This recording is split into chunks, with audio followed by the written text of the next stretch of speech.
ক্রমেই ঘনীভূত হচ্ছে নদিয়া সীমান্তের মাঝদিয়ার বাংকার রহস্য। কে মূল মাথা? জমির মালিকই বা কে? যে জমিতে এই বাংকার তৈরি হয়েছিল সেই জমির মালিককে খোঁজে লাগাতার তল্লাশি কৃষ্ণগঞ্জ এলাকায়। বাংলাদেশে পাচারের উদ্দেশ্যেই নিষিদ্ধ কাশির সিরাপ মজুত করা হচ্ছিল এই বাংকারে। প্রাথমিক তদন্তে এই বিষয়টায় কার্যত নিশ্চিত একদিকে বিএসএফ, অন্যদিকে পুলিশ। ঘটনাস্থলের 7 কিলোমিটার দূরেই মাঝদিয়া সংলগ্ন টুঙ্গি চেকপোস্ট। ওপারেই বাংলাদেশের দর্শনা জেলা টুঙ্গি এলাকার কাঁটাতারহীন এলাকা, ফেন্সিডিল এবং সোনা চোরাচালানের ট্রানজিট রুট। বাংলাদেশে অস্থিরতা বাড়তেই করা হয়েছে সীমান্ত প্রহরা। আর তাই কি বাংকারে পাচার সামগ্রী মজুতের বন্দোবস্ত? তদন্তে উঠে আসে এই সম্ভাবনা। একেবারে গ্রাউন্ড জিরোয় রয়েছেন আমাদের প্রতিনিধি কমলাক্ষ ভট্টাচার্য। সরাসরি যাব কমলাক্ষর কাছে। কমলাক্ষ, সব মিলিয়ে ঠিক কি উঠে আসছে? বিএসএফ বা পুলিশের তদন্তে ঠিক কি বলা হচ্ছে এখনো পর্যন্ত?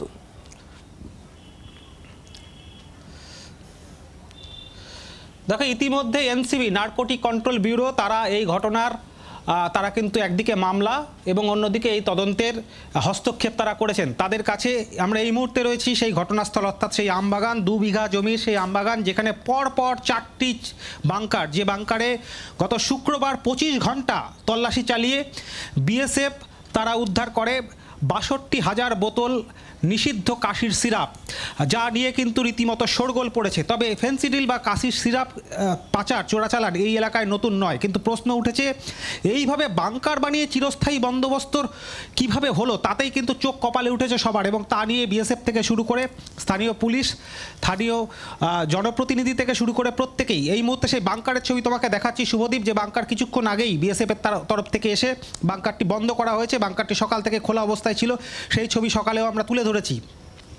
এই পাকাপোক্ত কংক্রিটের বাংকার, তার উপরে লোহার এই যে বন্ধ করার যে শেড এবং পলিথিন দিয়ে ঘেরা রয়েছে, তার উপরে পাতার আস্তরণ দেওয়া ছিল এই বাংকারটিতে। এবং এই বাংকারের মধ্যেই কিন্তু থরে থরে সাজানো ছিল নিষিদ্ধ কাশির সিরাপ। প্রায় 10 ফুট গভীর এই বাংকার, আমরা নিচে নেমেও দেখার চেষ্টা করেছিলাম। প্রায় 10 ফুট গভীর এই বাংকার, সেখানে গত শুক্রবার এই বাংকার খোলার পরে যা পরিস্থিতি দেখা যায় তাতে কিন্তু রীতিমতো চোখ কপালে উঠে যায় প্রত্যেকের। তার কারণ বাংলাদেশে অস্থিরতার পর মনে করা হচ্ছে যে কোনোভাবে এই যে ট্রানজিট রুট, অর্থাৎ এই ঘটনাস্থল একেবারে মাঝদিয়া কলেজের ঠিক উল্টো দিকে, সেই ঘটনাস্থল থেকে মাত্র 7 কিলোমিটার দূরেই রয়েছে মাঝদিয়ার কাছাকাছি টুঙ্গি চেকপোস্ট, যেখানে বিএসএফের অতন্দ্র প্রহরা। এবং এই এলাকা মাঝদিয়া, গেদে, এই নদিয়ার যে সংলগ্ন সীমান্ত অঞ্চল, সেই সীমান্ত অঞ্চলে যথেষ্ট বিএসএফের কড়াকড়ি শুরু হয়েছে। সেই কারণেই কি বাংকার করে এই বিপুল পরিমাণে নিষিদ্ধ কাশির সিরাপ মজুত করে রাখা হয়েছিল। তোমাকে দেখাবো, আশপাশে কিন্তু বসতি রয়েছে, এলাকার মানুষজন রয়েছে। আমরা বারে বারে তাদের সঙ্গে কথা বলার চেষ্টা করেছি, কেউ কিন্তু এই বিষয়ে কোনো রকম তারা কোনো মন্তব্য করতে চাইছেন না। উৎসাহী মানুষজন এসছেন এবং এই বিষয়টার সঙ্গে, অর্থাৎ এই যে একের পর এক বাংকার রয়েছে এখানে সেখানে এভাবে নিষিদ্ধ কাপসেরা মজুত করা হচ্ছিল, এই বিষয়গুলো স্থানীয় মানুষরা আদৌ কি তারা জানতেন? তাদের কাছে আদৌ এ বিষয়ে কোনো রকম কোনো তথ্য ছিল? একদিকে এটা যেমন একটা প্রশ্ন, এর পাশাপাশি কমলাক্ষ আরও একটা বিষয়, এই কৃষ্ণগঞ্জ বা মাঝদিয়া কলেজের থেকে সামান্য দূরত্বে এই জায়গা ছাড়া সীমান্ত সংলগ্ন আরও অন্যান্য অঞ্চলগুলো, সেই জায়গাতেও এই ধরনের বাংকার আদৌ রয়েছে কিনা সে বিষয়ে কোনো তল্লাশি কি পুলিশ বা বিএসএফ চালাচ্ছে? জানার চেষ্টা করবো কমলাক্ষর কাছ থেকে। আপনারা দেখছেন সেই ছবি। আজও কৃষ্ণগঞ্জে যান বিএসএফ আধিকারিকরা, সঙ্গে এনসিবি টিম যায়। উদ্ধার হওয়া 4টি বাংকার, সেগুলোর মাপযোগ করেন তারা। আর এই বাংকার ঘিরেই ক্রমশ ঘনীভূত হচ্ছে রহস্য। আমাদের অপর প্রতিনিধি অনুপ দাস, তার পাঠানো প্রতিবেদনও দেখাবো আপনাদের। গত শুক্রবার নদিয়ার মাঝদিয়ার যে মাঝদিয়া কলেজ রয়েছে, সেই কলেজের উল্টো দিকেই বসত বাড়ি এবং জমি জায়গা আছে। সেখান থেকে বিএসএফ উদ্ধার করেছিল 4টি বাংকার, যেখানে নিষিদ্ধ কাশির সিরাপ উদ্ধার হয়েছিল। আমরা নতুন আবার আজকে রবিবার প্রজাতন্ত্র দিবসে একটা নতুন জায়গা পেলাম, যে জায়গাতে কিছু গর্ত করা আছে এবং প্লাস্টিকের একটা ক্যাবিনেট করা ছিল।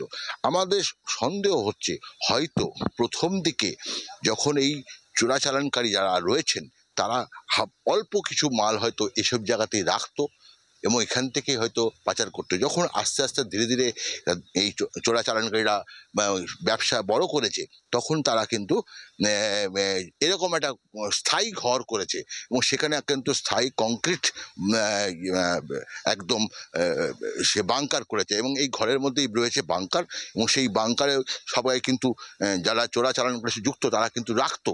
কি রাখতো? কাশির সিরাপ এখনো পর্যন্ত। তবে অন্য কিছু রাখতো কিনা সেটা কিন্তু তদন্ত সাপেক্ষ, কারণ এরকম ধরনের বাংকার এবং সেখানে কিন্তু যে অন্যান্য সমাজ বিরোধী কাজকর্ম থাকতেও পারে, সেটা কিন্তু তদন্তের বিষয়। সেটা কৃষ্ণগঞ্জ থানার পুলিশ দেখবে, সেটা বিএসএফ দেখবে।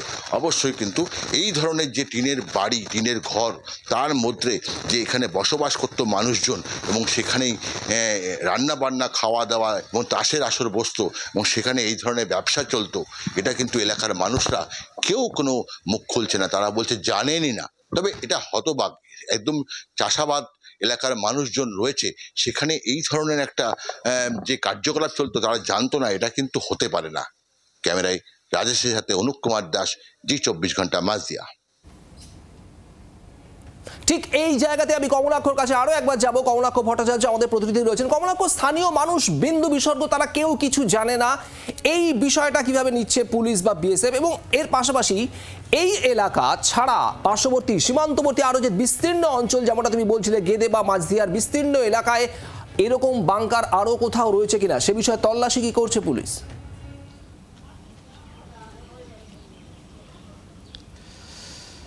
দেখো, একেবারে রেডারে রয়েছে এই মুহূর্তে এই মাঝদিয়া। তার কারণ তোমাকে দেখাচ্ছি যে এলাকা পুরোপুরি জমি রয়েছে, ক্ষেত রয়েছে এবং ফসলের জমি রয়েছে, সর্ষে ক্ষেত রয়েছে, তার মধ্যে এরকম বন্দোবস্ত, এই টিনের ঘর বানিয়ে সেখানে রীতিমতো কিন্তু বলা যেতে পারে চিরস্থায়ী বন্দোবস্ত তৈরি করা হয়েছিল এবং তাসের আসর এখানে বসত নিয়মিত, সেই ছবিও কিন্তু এই মুহূর্তে তরুণের ক্যামেরার মাধ্যমে দেখানোর চেষ্টা করছি। এবং তার পাশেই যে ঘর, সেই ঘরে ইলেকট্রিসিটির ব্যবস্থা এবং বিভিন্ন রকম সামগ্রী, খাওয়া দাওয়ার সামগ্রী, মদ্যপানের যে আসর বস্তু, সেই ছবিও কিন্তু আমরা দেখতে পাচ্ছি। এই টিনের ঘরের মধ্যে ঢুকলেই কিন্তু সেই ছবি দেখা যাচ্ছে এবং ঘরের নিচেই রয়েছে সেই বাংকার, যে বাংকারের গভীরতাও কিন্তু 10 ফুট। যদিও এই বাংকারটি প্রশস্তে কিন্তু তুলনামূলকভাবে ছোট, একেবারে মাটির যে মেঝে, সেই মেঝের সঙ্গে কংক্রিটের বাংকার বানানো হয়েছে, যে বাংকার কিন্তু ইতিমধ্যেই সকলের চোখ কপালে তুলেছে। এবং প্রশ্ন হচ্ছে বাংকারের প্রয়োজনীয়তা কেন হলো, কি কারণে এই বন্দোবস্ত করা হচ্ছিল, সেটাই কিন্তু এই মুহূর্তে তদন্তের বিষয়। জমির মালিকানা কার তা নিয়ে কিন্তু বিএলআরওর অফিসের সঙ্গে যোগাযোগ করা হচ্ছে, তার কারণ জমির মালিক সম্পর্কে নির্দিষ্ট তথ্য কিন্তু এখনো পুলিশ বা বিএসএফের কাছে নেই। একাধিক নাম উঠছে, সমস্ত বিষয় নিয়ে কিন্তু এই মুহূর্তে তদন্ত শুরু হয়েছে। বাংলার আওয়াজ, বাঙালির আবেগ, জি24 ঘন্টা।